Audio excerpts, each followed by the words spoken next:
For years, my stepmother smiled at family dinners wearing what she said were my late mother's jewelry pieces. Then one afternoon, a jeweler told me those weren't real, and suddenly everything about her started making sense. My name is Marissa Caldwell. I grew up in Columbus, Ohio with my parents, Richard and Karen Caldwell. My mom died when I was 16. It happened fast. One month she was still teaching elementary school and arguing with my dad about repainting the kitchen. A few months later, we were planning a funeral. Grief does strange things to a house. Everything looked the same, but it felt completely different. A few days after the funeral, my dad handed me a small wooden jewelry box. He said quietly, "Your mom wanted you to have these someday." Inside were the few pieces of jewelry my mom treasured most. A sapphire necklace my grandparents had given her years earlier. A gold bracelet my dad bought when I was born. And a couple of diamond rings she wore almost every day. They weren't worth a fortune. But every piece carried a story. At 16, I was terrified of losing them, so I kept the jewelry box in my closet and rarely touched it. Life slowly moved forward. My dad and I adjusted to the quiet. About 4 years later, my dad met someone. Her name was Elaine Mercer. At first, she seemed kind. Careful even. She often told me she wasn't trying to replace my mom. "I just want us to be a family," she said once while helping my dad cook dinner. I didn't love the idea of a stepmother, but she wasn't hostile or dramatic. She was polite, organized, and good at making my dad laugh again. Eventually, they got married. 2 years after that, I moved to Cincinnati for work. I packed most of my belongings, but left a few things behind in my old bedroom, including the jewelry box. I trusted it would be safe in my dad's house. For years, I barely thought about it. Then last year, I visited home for a long weekend. At some point, I went upstairs to my old room and noticed the jewelry box in the closet. I figured it was finally time to take it with me. When I opened it, something felt wrong. Nothing obvious at first. Everything looked mostly the same. But the sapphire necklace seemed duller than I remembered. The gold bracelet felt lighter. One of the rings had a cloudy stone. I told myself I was imagining things. Memory plays tricks on you, especially with sentimental items. Still, I packed the jewelry box and took it back to Cincinnati. A few weeks later, I brought the pieces to a small jewelry store near my apartment for cleaning. The shop owner, Leonard Bishop, looked like someone who had spent 40 years examining gemstones under bright lights. He cleaned the sapphire necklace first. Then he stopped. He turned it slowly under a lamp. Then he asked a question that made my stomach tighten. "Do you happen to have the original version of this piece?" I blinked at him. "What do you mean?" He hesitated before answering. "The stone in this necklace isn't sapphire. And the metal isn't solid gold." He looked at the rest of the items in the box. "These appear to be replicas." For a moment, I thought he must be mistaken. My mom wore these pieces for years. But the longer he examined them, the more certain he sounded. Finally, he looked back at me. "Whoever made these copies did a decent job. But they're definitely not the originals." I left the store feeling like the ground had shifted slightly under my feet. That night, I called my dad. "Did anyone ever take mom's jewelry somewhere? Maybe for cleaning?" He sounded confused at first. Then there was a pause. A long pause. Finally, he said, "Elaine took them to a jeweler a few years ago." My stomach tightened. "For cleaning?" "Yeah. She said she wanted to preserve them." I stared at the phone in silence. Because suddenly I had a terrible feeling I already knew where this was going. And the next morning, I got in my car and drove back to Dublin, where my dad and Elaine lived. The drive from Cincinnati to Dublin is about an hour and a half, but that morning it felt longer. My mind kept replaying the jeweler's words. "These appear to be replicas." I kept trying to convince myself there had to be some harmless explanation. Maybe the pieces had been repaired. Maybe the jeweler was wrong. But deep down, I already knew something was off. When I pulled into my dad's driveway, Elaine's car was already there. That alone made my chest tighten. I walked inside without knocking. My dad rarely locked the door during the day. He was in the kitchen making coffee. "Hey," he said, surprised. "You didn't say you were coming today." "I need to talk to you," I said. He immediately noticed the tone in my voice. "What's going on?" I set the wooden jewelry box on the kitchen counter. His face changed the moment he saw it. "You took that with you?" "Yeah," I said. I opened the lid and gently pushed the necklace toward him. "Dad, I had these cleaned last week." He picked up the necklace carefully. "That's your mom's." The jeweler said it isn't. His eyebrows pulled together. "What do you mean?" He said the sapphire is fake. And the metal isn't gold. My dad stared at the necklace like it had just betrayed him personally. "That doesn't make any sense." "I know." We stood there quietly for a moment. Then I asked the question I had been holding in since the phone call. "When Elaine took the jewelry to be cleaned, did you actually see where she took it?" Before he could answer, footsteps came from the hallway. Elaine walked into the kitchen. She froze the moment she saw the jewelry box open on the counter. "Oh," she said lightly. "I forgot you left that here." Her voice sounded normal, but something about her expression looked tight. I didn't bother easing into it. I took the jewelry to a jeweler in Cincinnati, I said. She blinked. And? He said they're replicas. For a split second her face went completely blank. Then she laughed. Well, that's ridiculous. The laugh sounded forced. The man said the stones aren't real, I continued. That shop must not know what they're doing. My dad looked between us. Elaine, where exactly did you take the jewelry when you had it cleaned? She shrugged. Oh, just a place near the mall. Years ago. Do you remember the name? I asked. No, she said quickly. My dad picked up the bracelet and turned it over in his hands. He seemed pretty confident, he said slowly. Elaine crossed her arms. Well, he's wrong. Her tone had changed slightly. Less friendly. More defensive. I kept my voice calm. Did anything happen to the jewelry when you had it cleaned? What do you mean? Did the jeweler replace anything? Her eyes narrowed slightly. Why would they do that? I don't know. My dad cleared his throat. Marissa, maybe we should get a second opinion. I already thought of that, I said. I pulled out my phone and showed them the photos the jeweler had taken under the microscope. The difference was obvious. The stones had imperfections that real gems wouldn't have. Elaine leaned closer to the phone. Then she leaned back and waved a hand dismissively. That's probably just dirt. The explanation didn't even make sense. I looked directly at her. Did you ever take the original jewelry somewhere else? No. The answer came too quickly. My dad watched her carefully. You're sure? He asked. Of course I'm sure. Then she added something that immediately made my stomach twist. I mean, those pieces weren't even that valuable. The kitchen went quiet. Because I had never mentioned value. Or money. My dad noticed too. What do you mean by that? He asked slowly. Elaine shrugged again. I'm just saying they weren't exactly expensive pieces. The air in the room suddenly felt heavier. My dad set the bracelet down. Karen's parents bought that necklace, he said quietly. It meant a lot to her. Elaine's expression hardened slightly. Well, maybe the jeweler switched something. Things like that happen. The story was already changing. First, she hadn't remembered where she took the jewelry. Now she was suggesting someone else swapped the pieces. I closed the jewelry box. Okay, I said. Okay, my dad asked. For now, I said. Elaine looked relieved, like she thought the conversation was over.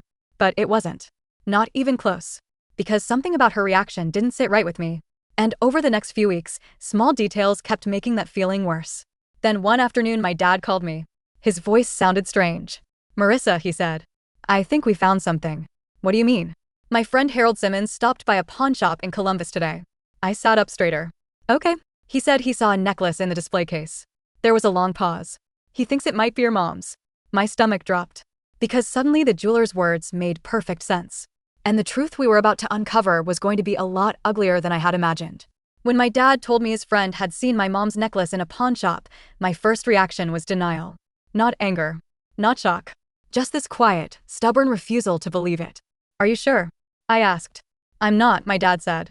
Harold just said it looked familiar. But his voice didn't sound convinced. It sounded worried. The pawn shop was in Columbus, about 20 minutes from the house where I grew up. I drove there the next morning. The place was called Franklin Street Pawn. One of those small brick storefronts wedged between a vape shop and a laundromat. The windows were covered with metal bars, and bright yellow signs advertised cash loans. Inside, the air smelled faintly like old electronics and dust. Glass display cases ran along the walls. Watches, tools, cameras, random pieces of jewelry. A man behind the counter looked up when I walked in. Morning, he said. His name tag read Tyler Brooks. Hi, I said. I'm looking for a necklace. He raised an eyebrow. That narrows it down. I pulled out my phone and showed him a picture of my mom wearing the sapphire necklace. My family thinks something like this was sold here. He studied the photo for a moment. Then he nodded slowly. Yeah, I remember that piece. My chest tightened. You do? Couple years back, I think. He turned and walked toward a locked case along the wall. Inside were several necklaces. And then I saw it. Even under the harsh fluorescent lighting, I recognized it immediately. The sapphire necklace. The exact same design. The tiny scratch on the clasp my mom had complained about once when I was a kid. For a second, I couldn't breathe. That's it, I said quietly. Tyler unlocked the case and placed the necklace on the counter. You want to look at it? My hands were shaking slightly when I picked it up. The stone caught the light in a deep blue flash. This was real. Not the dull imitation sitting in my jewelry box. When did someone sell this to you? I asked. Tyler leaned on the counter. Let me check. He walked over to a computer and typed for a moment. Then he glanced back at me. 3 years ago. My stomach twisted. Do you know who sold it? He hesitated. Normally pawn shops keep those records private. But something in my expression must have convinced him. He turned the monitor slightly so I could see. The seller's name was right there on the screen. Elaine Mercer. For a moment the shop felt completely silent, like the entire world had paused. I stared at the screen, not because I was surprised, but because seeing it in writing made it real. She sold a few things actually, Tyler said. I looked up. What do you mean? He scrolled down the list. Necklace. Bracelet. 2 rings. My throat felt dry. Did she say where they came from? He shrugged. People don't usually volunteer that kind of information. I carefully set the necklace back on the counter. How much? For $100. My grandparents' anniversary gift, sold for $400. I'll take it, I said immediately. Tyler nodded. Good choice.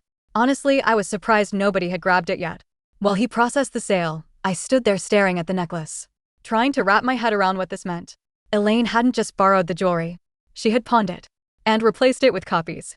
Copies she apparently expected me to accept forever. When the transaction finished, Tyler handed me the necklace in a small box. Sorry about the situation, he said. Yeah, I said quietly. Me too. The drive back to Dublin felt completely different from the one a few weeks earlier. That time I had doubts. Now I had proof. When I walked into the house, my dad was in the living room. He stood up immediately when he saw me. Well, I opened the small box and handed him the necklace. His face went pale. That's your mother's. Yes. Where did you get it? Franklin Street Pawn. He stared at the necklace for a long moment. Then he asked the question we both already knew the answer to. Who sold it? I took a breath. Elaine. My dad didn't say anything for several seconds. Then he sat down slowly on the couch. Right then the front door opened. Elaine walked inside carrying grocery bags. She stopped when she saw both of us staring at her. What's going on? She asked. My dad held up the necklace. Do you recognize this? She glanced at it briefly. Then she froze. It was subtle, but I saw it. That tiny moment of panic before her expression hardened. What about it? She said. My dad's voice was quieter than I'd ever heard it. Marissa found this in a pawn shop. Elaine didn't respond. I spoke instead. You sold it 3 years ago. Her eyes snapped toward me. That's ridiculous. The pawn shop has the records. The room went completely silent. My dad stood up slowly. Elaine, did you sell Karen's jewelry? She opened her mouth, closed it, then sighed. Okay, she said. And just like that, the truth started coming out. Yes, she admitted. I pawned a few pieces. My dad looked like someone had just punched him. Why? I needed money. For what? He asked. She crossed her arms. It was temporary. I planned to buy them back. You didn't, I said. She avoided my eyes. Well, obviously things didn't work out exactly like that. My dad held the necklace tightly in his hand. You replaced them with fake ones. She shrugged. I didn't think anyone would notice. Those words landed in the room like a dropped weight. I didn't think anyone would notice. My dad stared at her like he was seeing a stranger. How could you do that? He asked quietly. She rolled her eyes slightly. Oh, come on, Richard. It's not like they were priceless heirlooms. The anger in my chest finally surfaced. They were my mother's. Elaine looked irritated now. And you never even wore them. The conversation spiraled from there. Arguments. Shouting. My dad asking questions Elaine clearly didn't want to answer. Credit card debt. Loans. More financial problems than he had ever known about. But the part that stuck with me the most wasn't the money. It was the way she kept insisting it shouldn't matter. Like the real damage wasn't the jewelry. It was the betrayal. And my dad was only beginning to realize how deep that betrayal went. The argument that night didn't end quickly. It stretched for hours. At first my dad kept asking the same question in different ways, like he was hoping the answer might somehow change. Why didn't you tell me? Elaine leaned against the kitchen counter with her arms folded. Because it wasn't a big deal, she said. My dad stared at her. You sold my late wife's jewelry. I pawned it, she corrected. That's the same thing. Her tone shifted from defensive to irritated. Richard, I said I was planning to buy it back. But you didn't. She didn't respond to that. Instead, she looked at me. You could have just talked to me before running around accusing people. I couldn't believe what I was hearing. I did talk to you, I said. You lied. Her jaw tightened. I didn't lie. You said you didn't know what happened to the jewelry. Well, I didn't think you'd notice, she snapped. The words hung in the air again. My dad slowly sat down at the kitchen table. He looked exhausted. How many pieces did you pawn? He asked quietly.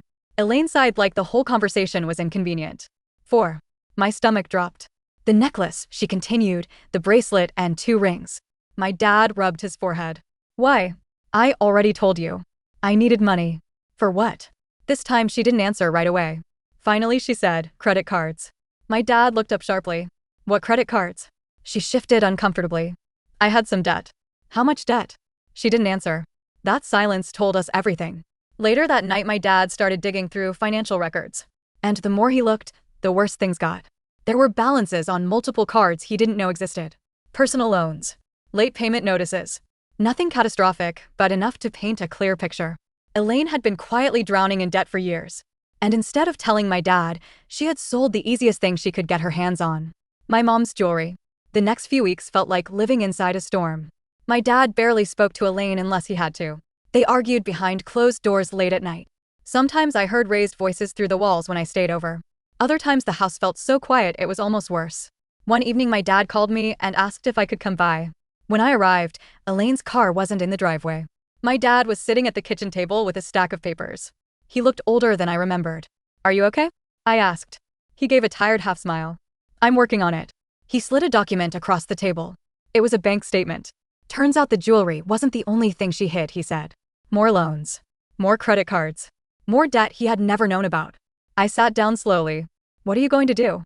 He stared at the table for a long time before answering. "I don't know yet."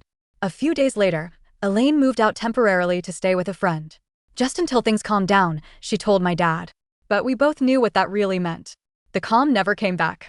Over the next month, my dad managed to track down a few more of the pawned pieces. One of the rings had already been sold. The bracelet too.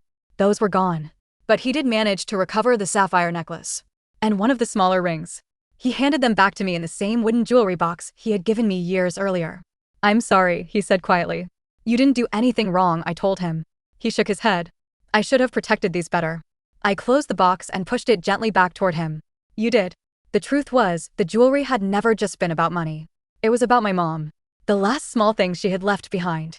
And somehow those memories had been treated like they didn't matter.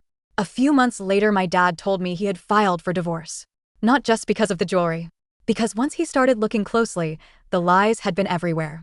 The pawn shop was just the first crack in the wall. Elaine tried reaching out to me once after she moved out. She sent a message saying she hoped we could move past this misunderstanding. I never responded. Not out of anger. Just clarity. Because some things don't come back once they're broken. A few weeks ago, I took the sapphire necklace to a jeweler in Cincinnati again. The same shop. Leonard Bishop cleaned the stone and handed it back to me.